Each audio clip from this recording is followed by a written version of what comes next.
গাজীপুর, নারায়ণগঞ্জ ও শরীয়তপুরে drainage অব্যবস্থাপনার কারণে জনদুর্ভোগে মানুষ। সে খবর জানাতে এই মুহূর্তে গাজীপুরের জয়দেবপুরে আছেন রিপোর্টার মেহেদী হাসান, নারায়ণগঞ্জে শওকত আলী সৈকত এবং শরীয়তপুর সদরে বিএম ইসরাফিল। প্রথমেই যাচ্ছি মেহেদীর কাছে। আসলে গাজীপুরের ড্রেনেজ অবস্থারও একই অবস্থা। সামান্য বৃষ্টিতেই, যেহেতু বৃষ্টির মৌসুম চলে এসেছে, আমরা দেখেছি যে সামান্য বৃষ্টি পড়লেই নগরীর বিভিন্ন অংশে কিন্তু জলবদ্ধতার সৃষ্টি হয় এবং সাধারণ মানুষ কিন্তু বেশ ভোগান্তিতে পড়েছেন। বেশ কয়েকবার আমাদের কাছে অভিযোগ করেছেন যে তারা এটি থেকে স্বস্তি চান। একটু দেখাতে চাই, এটি কিন্তু মূলত একটি ড্রেনেজ সিস্টেম এবং তার শুরু নগরের যে ড্রেনগুলো রয়েছে সেই ড্রেনগুলো এসে কিন্তু একটি খালের সাথে মিলিত হয়েছে। প্রতিটি ড্রেনের সামনে আমরা দেখতে পাচ্ছি যে খালের আসলে ময়লা আবর্জনা ফেলে সেই খালগুলো আসলে ভরাট করে রাখা হয়েছে, যার ফলাফল যেই নগরের যে পানিগুলো ড্রেন দিয়ে আসলে বের হয় সেই পানিগুলো কিন্তু আসলে বের হয়ে যেতে পারছে না। ময়লা আবর্জনার কারণে কিন্তু সেই ড্রেনগুলো বন্ধের অবস্থা। একটু জানিয়ে রাখি যে এই যে বর্জ্য ব্যবস্থাপনা, সেটি কিন্তু ড্রেনেজ সিস্টেমের সাথে একটি গুরুত্বপূর্ণ একটি অংশ। কেননা গাজীপুরের যে নগরবাসী অর্থাৎ বিপুল পরিমাণ জনসংখ্যা এখানে বসবাস করেন, যাদের জন্য পর্যাপ্ত বর্জ্য ব্যবস্থাপনা না থাকায় তারা যেমনটি বলছেন যে বাধ্য হয়েই অনেকটা ড্রেন এবং যে খালগুলো রয়েছে সেই খালগুলোতে কিন্তু ময়লা ফেলতে তারা বাধ্য হচ্ছেন। বারবার তারা বারবার কিন্তু নগর কর্তৃপক্ষ যারা রয়েছেন তাদের কাছে অভিযোগ করেছেন নির্দিষ্ট একটি ময়লা ফেলার স্থান এবং বিশেষ করে ড্রেনেজ অবস্থা বেশ কিছু অঞ্চলে ড্রেনেজ অবস্থা রয়েছে। সেই ড্রেনেজ অবস্থা থাকলেও কিন্তু সেগুলো বছর বছর যে মেরামত এবং বছর বছর যে পরিষ্কার করার উদ্যোগ সেটি কিন্তু নেওয়া হয় না, যার ফলে কিন্তু সেই ড্রেনগুলো ভরাট হয়ে পানি কিন্তু অর্থাৎ এই শহরের যে পানিগুলো জমাট হয় সেই পানিগুলো কিন্তু বের হতে পারে না, যার ফলশ্রুতিতে আসলে সামান্য বৃষ্টি হলেই কিন্তু তলিয়ে যায়। এবং আমরা দেখেছি যে এই গত কয়েকদিনে কিন্তু বেশ কিছু অল্প কিছু বৃষ্টি হয়েছে, সেই বৃষ্টিতেও কিন্তু এই ড্রেনগুলো কিন্তু ভরাট হয়ে গিয়েছিল এবং আবারও সামনে যদি ভারী বৃষ্টি হয় তাদের শঙ্কা রয়েছে কিন্তু পুরো নগরে জলাবদ্ধতা সৃষ্টির, এমনটাই কিন্তু নগরবাসী বলছেন। তো এই ছিল গাজীপুর থেকে আমার কাছে সবশেষ। এই বিষয়ে আরো খবরাখবর জানবো। নারায়ণগঞ্জে রয়েছেন সহকর্মী সৈকত।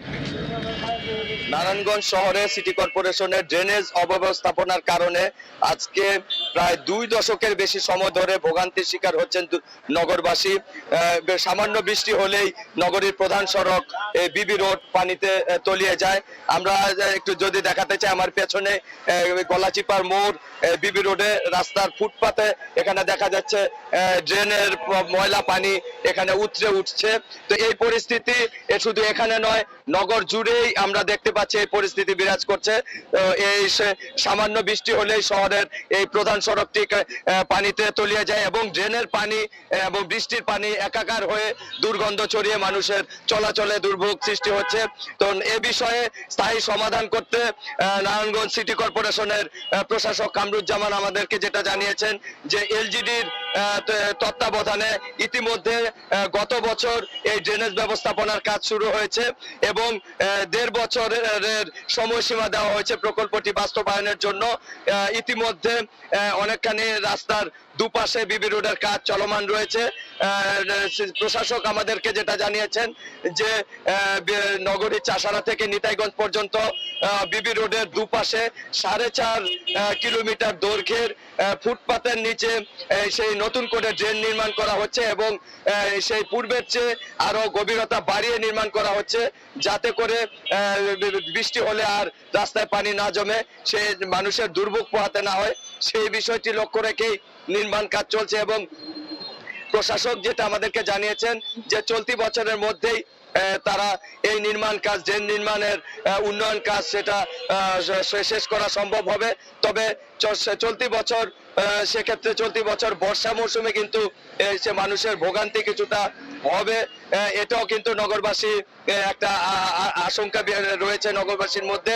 তো তারা আশা করছেন যত দ্রুত সম্ভব নারায়ণগঞ্জ শহরের এই ড্রেনেজ অব্যবস্থাপনা দূর করে নগরবাসীকে একটি পরিচ্ছন্ন সুস্থ একটি চলাচলের পরিবেশ সৃষ্টি হবে, এমনটা আশা করছেন। তো এই বিষয়ে আমরা শরীয়তপুরের পরিস্থিতি সম্পর্কে আমরা জানবো। সেখানে রয়েছেন আমাদের সহকর্মী ইসরাফিল।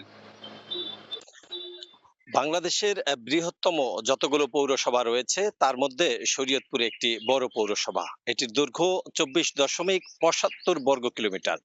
এই 24.75 বৃহত্তম এই পৌরসভার মধ্যে 14 কিলোমিটার আপনার ড্রেনেজ ব্যবস্থা রয়েছে। এর মধ্যে নতুন রয়েছে 4 কিলোমিটার এবং পুরাতন রয়েছে প্রায় 10 কিলোমিটার।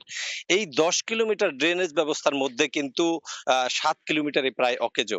আমি যেখানে দাঁড়িয়ে আছি এটি শরীয়তপুর একেবারে শহরের প্রাণকেন্দ্রে। আমার ডানে বাঁয়ে যে কয়টি সড়ক রয়েছে এর মধ্যে বেশিরভাগ সড়কেরই আপনার যে ড্রেন ব্যবস্থাগুলি রয়েছিল সেগুলো ভেঙে একেবারে অকেজো হয়ে পড়ে আছে এবং একটি সাইডে যে ড্রেনটা রয়েছে সেই ড্রেনটাও একেবারে ময়লা আর আবর্জনার স্তূপে পরিপূর্ণ হয়েছে।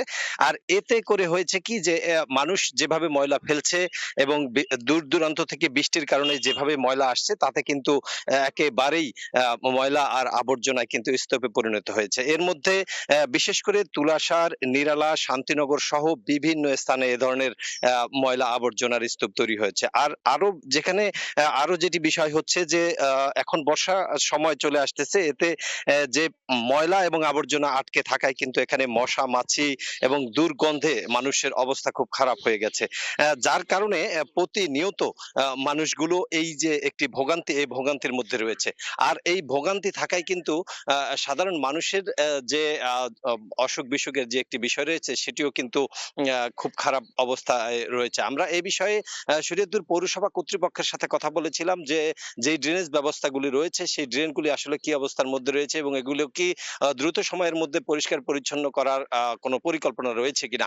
এ বিষয়ে পৌর কর্তৃপক্ষ যেটা জানিয়েছে তাদের একটি ক্রাশ প্রোগ্রাম রয়েছে। সেই প্রোগ্রামের মধ্য দিয়ে এই বর্ষার ঠিক আগেই তারা এই ড্রেনগুলো পরিষ্কার করার একটি ব্যবস্থা করবে এমনটা জানিয়েছে। তবে সেটি যে খুব দ্রুত সময়ের মধ্যে হচ্ছে বা হবে এরকম কোনো কিছু আমাদের খুব একটা বেশি চোখে পড়েনি এবং নতুন যে ড্রেনগুলি করেছে 4 কিলোমিটার যে সড়কের পাশাপাশি সেই ড্রেনগুলোর যে মাথা যেখানে যে আর কি ময়লাগুলো স্তূপে পরিণত হচ্ছে সেই ময়লাগুলো একটি খালের ভিতরে যে আপনার জমা হচ্ছে এবং সেখানকার যে অবস্থা সেটি আসলে একেবারেই নাজুক অবস্থা। সেখানে ময়লার একটি স্তূপ তৈরি হয়েছে এবং সেখানে সেই খালটিও কিন্তু এরকম অনেক খাল রয়েছে পৌরসভায়, খালগুলো কিন্তু একেবারেই ময়লা আবর্জনায় ভরা থাকার কারণে সেখান থেকে ময়লার স্তূপ সরিয়ে নেওয়ারও বিষয়ে পৌর কর্তৃপক্ষ এখনো পর্যন্ত তেমন কোনো উদ্যোগ গ্রহণ করেনি। তবে আগামী বর্ষা মৌসুম আসার আগেই পৌরবাসীর দাবি যাতে এই ড্রেন এবং খালগুলো পরিষ্কার করে